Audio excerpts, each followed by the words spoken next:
If you've ever been at a racetrack and the power's gone out up in the judges' stand while a race is going on, you know how important an announcer is to a harness racing track and also to the race itself. Very, very different without an announcer.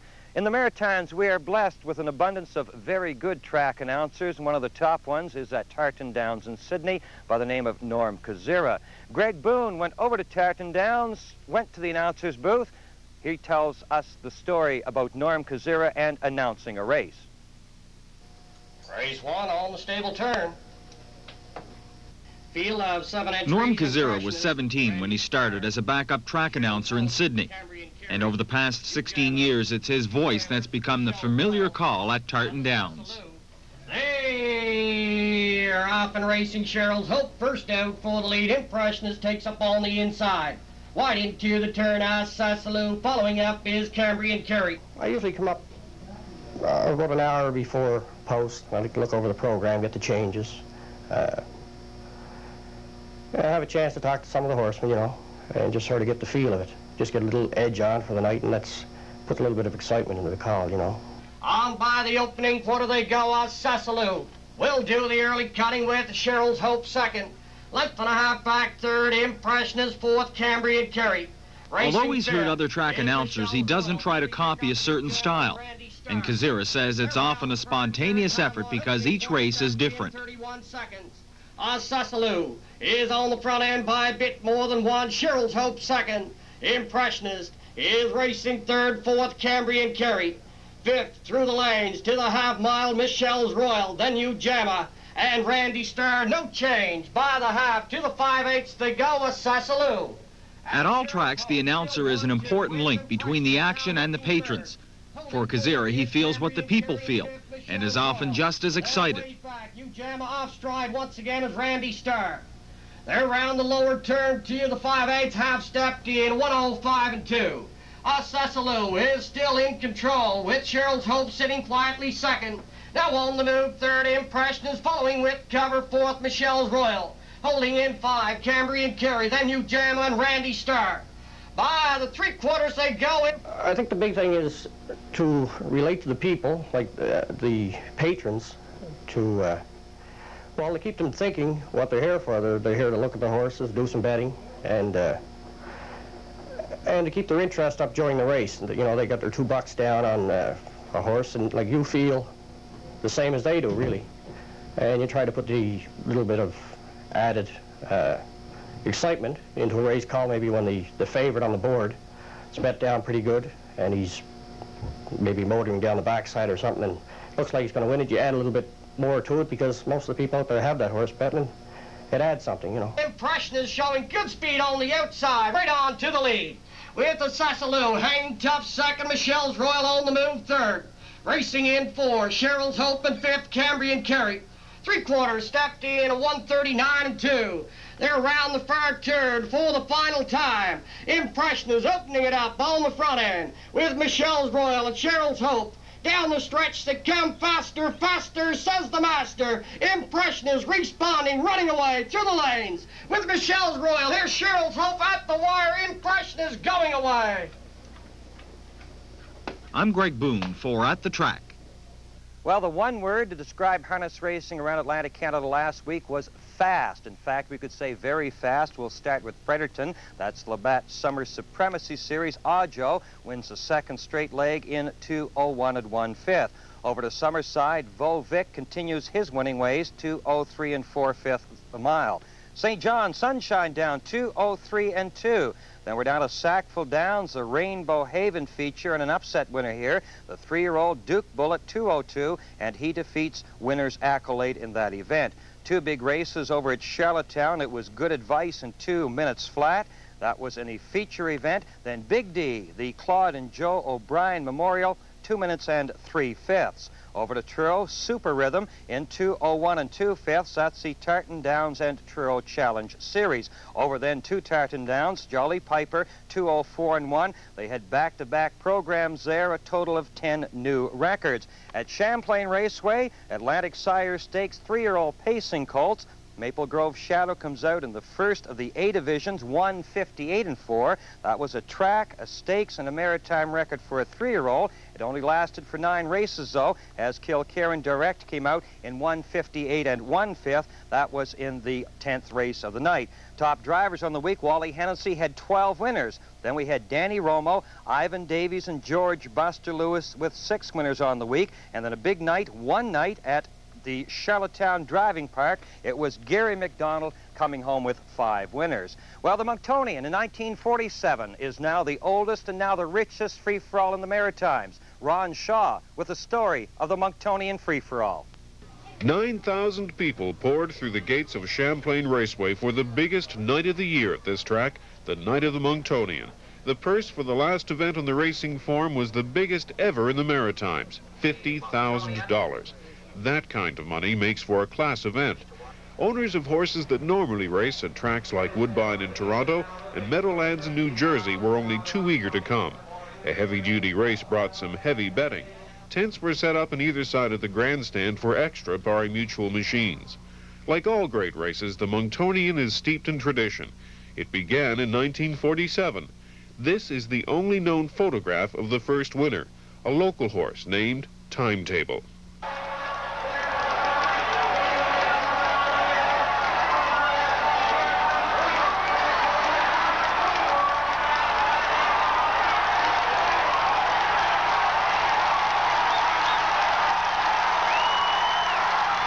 Last year, history was made again. Wavor broke the record for all the Maritimes and set a new one, 1:54 2. But now the post-parade for this year's Monctonian. Horse number 1, Morning Joy, owned by Leslie Charlton and Clive Raymond of Ontario, driver Steve Condren. Last year's winnings more than $183,000. Number 2, Armbro Delaware, another Ontario horse, with driver James Whalen. Winnings of more than $72,000 last year. Number 3, High Class Minbar of Burnaby, BC, driver Al Bowman, $474,000 in winnings. Number 4, Angel's Shadow, the only Moncton entry. Owner Murray Wade, driver Marcel Berriot, won $154,000 last year.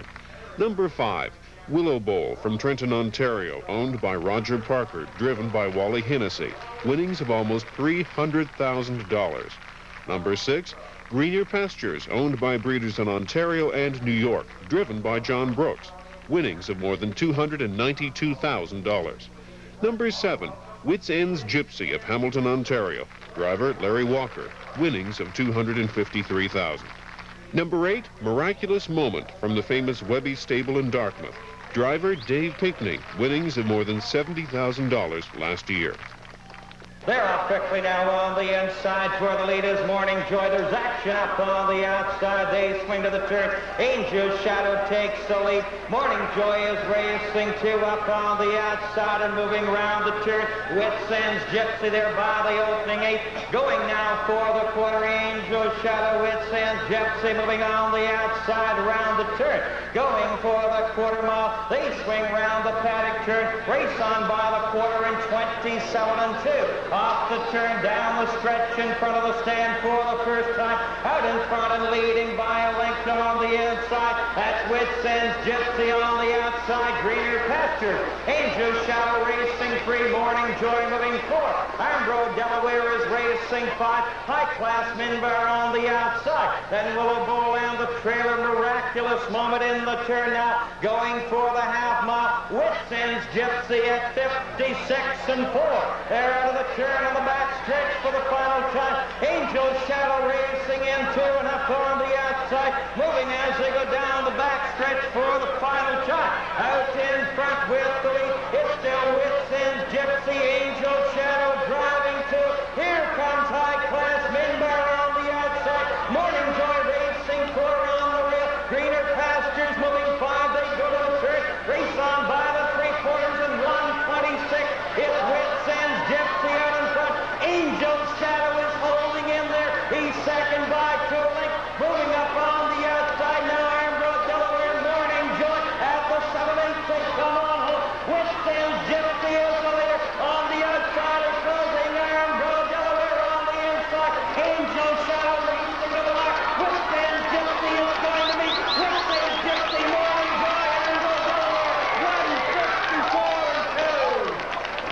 For the winner, Wits End's Gypsy, and driver Larry Walker, a moment of glory in the winner's circle. They've tied the record set last year by Wavor. Larry Walker says Wits End's Gypsy was in fine form from the beginning of the race, but he gives some of the credit to the track. Well, I felt when I was coming to the three-quarter pole, he still had a good hold of me, and there was no horses getting to me, so it makes you feel good when you're just got a quarter of a mile to go and still have some horse left. The track's great. We've got a great surface on it, and the turns are good. If we'd had a little warmer weather, I think we'd have broke the track record. At Champlain Raceway, I'm Ron Shaw for At the Track.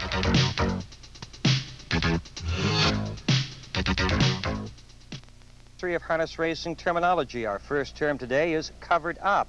A horse is considered covered up when he has other horses racing in front of him. Our next term is jogging. Those are slow and steady tours of a race or a training track, very much the same as an athlete jogs up to stay fit for competition. And our final term is boxed in. That's when a horse is surrounded by horses to the front, back, and side during a race. We'll turn now to some facts and figures about harness racing. For instance, Fresh Yankee was purchased for $900 as a yearling, went on to earn $1.2 million, became one of the all-time great trotting mares. Canadians have made their mark in harness racing, and they continue to do so. 5 of the top 10 race-winning drivers are Canadians, led by Hervé Fillon. He started 1986 with 9,327 victories. 5 of the top 10 money-winning drivers also are Canadians, led again by Fillon, $47 million in purse money. And 7 of the top 10 drivers of sub-2-minute miles are Canadians. They're led by John Campbell of Ontario. He had 1,680 winners, better than 2 minutes going into 1986. Well, Dr. Ian Moore of Winslow, Prince Edward Island, is a prominent figure in harness racing. He's an owner, he's a driver, a trainer, also a breeder, but he's one of the top equine veterinarians. Dan Vio went to the Island Equine Clinic, chatted with Doc Moore. Here's the story. Dr. Ian Moore is a veterinarian who specializes in horses. He's been practicing veterinary medicine for about 4 years and now runs the Island Equine Clinic here in Winslow. This is a pretty busy time of year for you.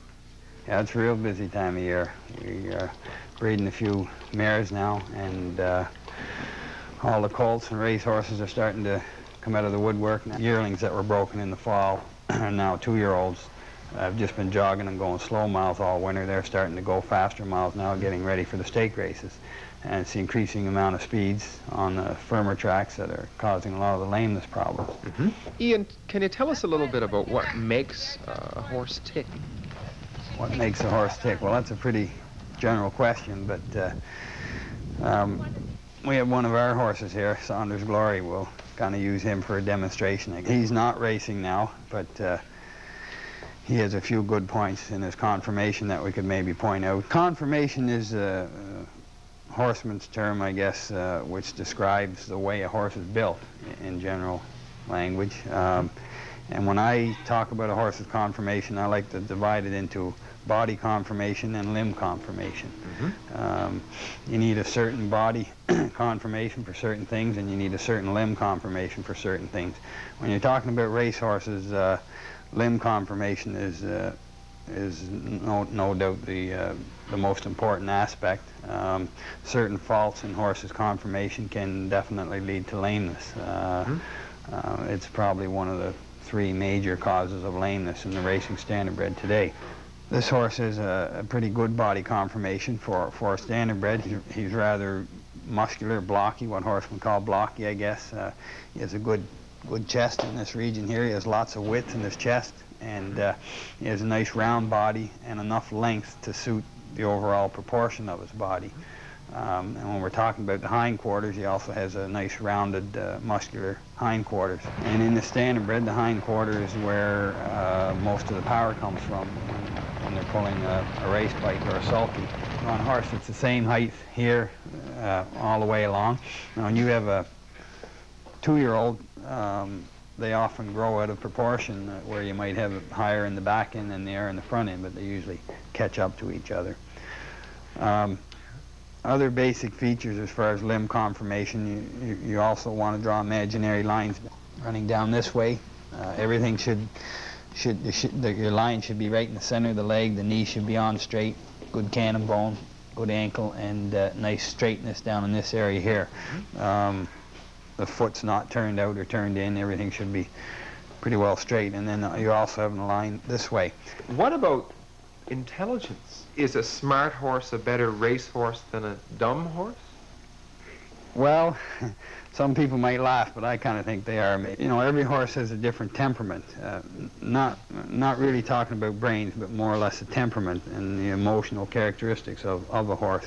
They are important with a racehorse. For example, you don't want a half-crazy horse that's going to be hard to work on around the barn, or that's going to be pulling and ripping and tearing on the racetrack all the time. You want something that's going to be sensible and do what he's supposed to do for you. You want a horse that's going to have what I call a competitive desire, a desire to compete and a desire to race, and there's no way of knowing that until you actually get down there and behind the gate and away you go. Since Dr. Moore opened his clinic here last year, business has steadily grown. Most of the injuries and medical conditions Ian treats here are leg problems. Here, the horse tries to pull away when Ian puts pressure on a tender spot. So he's taking an X-ray of the horse's hoof, which he suspects contains an abscess. Once the X-rays are developed, his suspicion is confirmed. It's hard for the untrained eye to see, but the dark spot is an infection inside the hoof. But with equine medicine, veterinary medicine for horses, that is, moving ahead so quickly, both in technology and knowledge over the past few years, greater demands are being placed on vets like Ian for routine and preventative medical care. One new device Dr. Moore is using a lot right now is an ultrasound monitor system worth $13,000. It's the only one of its kind in Atlantic Canada, and much the same as ultrasound machines that have become so widespread in human medicine. It allows Dr. Moore to verify a pregnancy in a mare much earlier than the traditional method of physically examining the horse. As early as 12 days, for example, with virtually 100% accuracy. It's important for the owner, particularly if the mare is found to be carrying twins. Twinning in horses, for those that don't know, is considered to be an economic disaster because most mares can't carry twins to term, and if they are carried to term, you usually have one that's stunted, one small one and one larger one, and they're usually don't turn out as racehorses. Of course, being a veterinarian who deals almost exclusively with horses can sometimes be a little bit dangerous. You'll notice the scar on Ian's forehead, but he says even when the going gets rough, it's worth it. I got a little kick in the head the other day, and just grazed me a little bit. A few weeks before that, I had a broken nose, so there are some dangers being an equine veterinarian, but it's a lot of fun. I enjoy what I'm doing, and I wouldn't want it any other way. I'm Dan Vio for At the Track. Yeah, it's worth it. Well, the next 7 days in harness racing promise to be exciting, and with some quick miles expected around the Maritimes. Starting tonight, Sackville Downs, Lower Sackville, Nova Scotia, Atlantic Sire Stakes action. Then they come back tomorrow afternoon. The BC Crookshank Memorial is the feature, $25,000 purse, and the same field as was in the Monctonian last Saturday. And they are looking there for a track and possibly a maritime record. Then we go to EPR in St. John on Wednesday, Atlantic Sire Stakes action for 3-year-old trotters. They come back again on Friday, and that's a change in format. EPR in St. John will be going Friday nights and not Saturday afternoons for at least the balance of the summer racing season. The feature then is the Rothman Sire Stakes, 3-year-old pacing fillies, and they're looking there at a purse of close to $29,000. Over at Charlottetown Driving Park, the Don McNeil Memorial is the feature. At Tarton Downs in Sydney, Pepsi-Cola Classic on Thursday, $5,000 purse. Over to Fredericton on Thursday, the Coca-Cola Classic, and that'll have some of the top pacers in New Brunswick in that event. At Truro, the $2,000 final of the Tarton Downs Truro Challenge Series. That's on the 20th. And don't forget, 6:15 is post time at Truro Raceway for their Sunday programs. Then it's over to Summerside. Doubleheader next Saturday kicks off Lobster Carnival Week. They go every day, and the Governor's Cup will be the feature coming up on the following Friday. I'll be back in a moment's time with more At the Track.